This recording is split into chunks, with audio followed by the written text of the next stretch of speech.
শুভ সকাল বন্ধুরা, সুনিতার রান্নাবাটিতে তোমাদের সবাইকে স্বাগত। তো আজকে তোমাদের সাথে আমি শেয়ার করব সুজি দিয়ে একটা সকালের টিফিন রেসিপি। খুব সুন্দর একটা রেসিপি, যেটা বাড়ির ছোট বড় সকলের খুব প্রিয় একটা খাবার। তো চলো বন্ধুরা, কী কী উপকরণ দিয়ে কীভাবে তৈরি করছি তোমাদের সাথে শেয়ার করি। তো বন্ধুরা, রেসিপিটা করার জন্য আমি কী কী উপকরণ নিয়েছি সেটা তোমাদের সাথে একবার শেয়ার করি।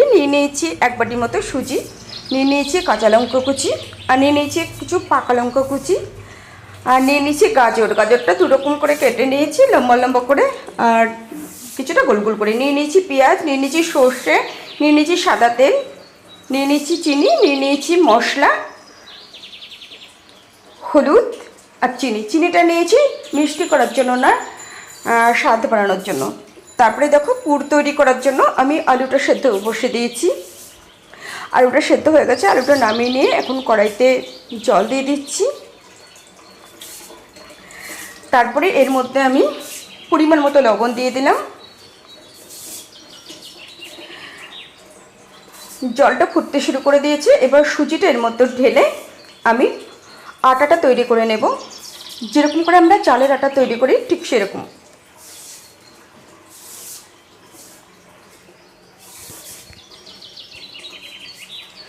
তো আটাটা তৈরি হয়ে গেছে, এবার আটাটা আমি তুলে নিচ্ছি।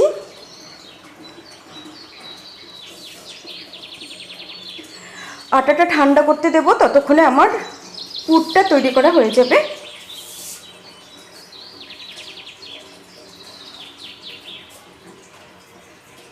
গরম থাকতে থাকতে আলু পেস্ট করে নিলে আলুর মধ্যে কোনো দানা দানা ভাব থাকে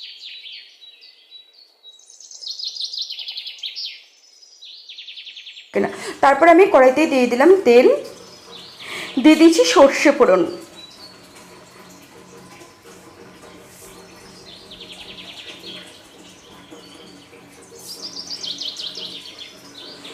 এইবার আমি দিয়ে দিচ্ছি পেঁয়াজ কুচি,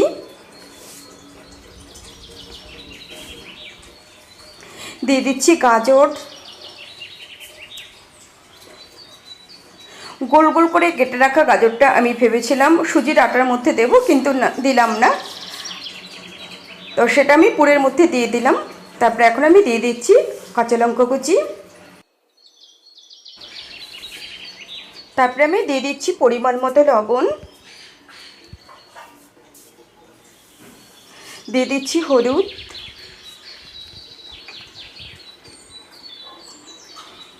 এবার ভালো করে নাড়াচাড়া করে ভাজা ভাজা হয়ে গেলে তারপরে এর মধ্যে আমি আলুটা দিয়ে পুরটা ভালোভাবে তৈরি করে নেব, কারণ পুরটা একটু আঠা আঠা করলে ভালো হয়।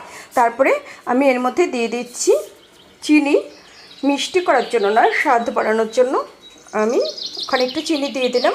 তারপরে আমি দিয়ে দিচ্ছি একটা মশলা, বিভিন্ন রকমের উপকরণ দিয়ে এই মশলাটা আমি তৈরি করেছি, সেই মশলাটা আমি 1 চামচ মতো দিয়ে দিলাম।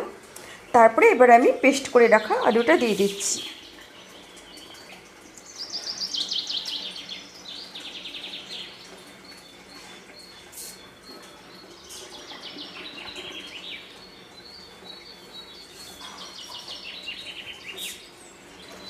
তো আমার পুরটা রেডি।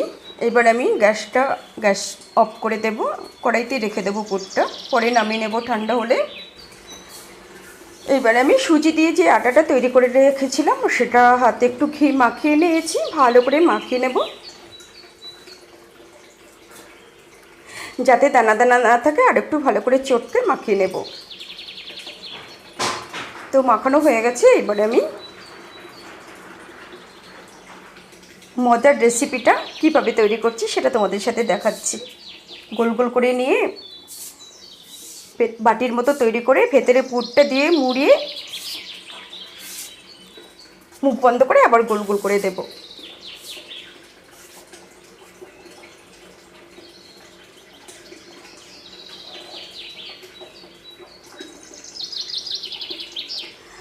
আমি ঝালটা কম দিয়েছি, বাড়িতে ছোট বাচ্চা থাকলে খুব ভালোভাবে খেতে পারবে, তার জন্য আমি ঝালের পরিমাণটা একটু কমই দিয়েছি। এই রেসিপিটা বাড়িতে ছোট বড় সকলে খেতে পারবে এবং সকলের খুব প্রিয় একটা খাবার।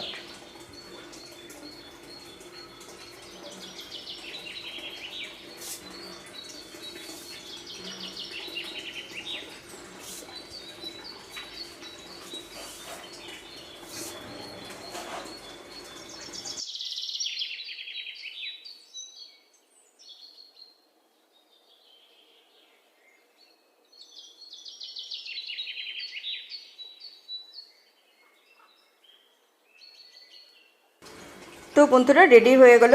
আমি অলরেডি 3টে তৈরি করে নিয়েছি, আরও 3টে রয়েছে। এইভাবে 3টে তৈরি করে নেব। তোমাদের আমি আরও একটা দেখিয়ে দিচ্ছি।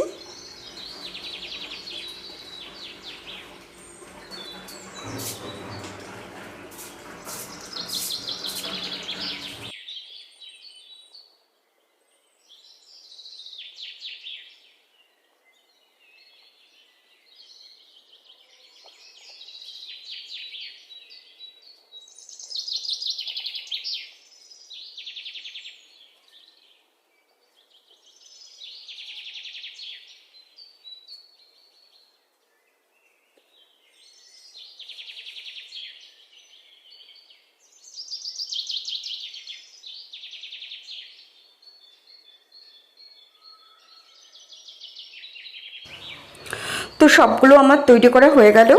এবার আমি কড়াইতে সামান্য একটু তেল এবং তার সাথে সামান্য সর্ষে ফোড়ন দিয়ে হালকা করে একটু ভেজে নেব।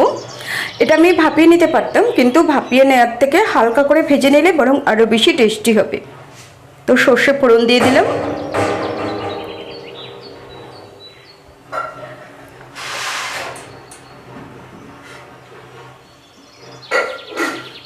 তো একটু উল্টে পাল্টে হালকা করে একটু ভেজে নিয়েছি।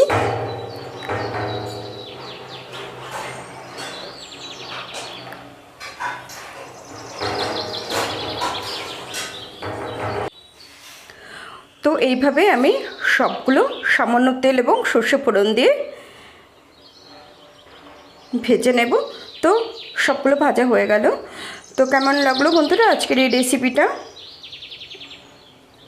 তোমরা কমেন্টস করে জানিও। আর যদি ভালো লাগে তাহলে তোমরাও বাড়িতে ট্রাই করো। দেখা হবে নেক্সট রেসিপিতে। তোমরা সবাই অনেক অনেক ভালো থেকো, সুস্থ থেকো। টাটা।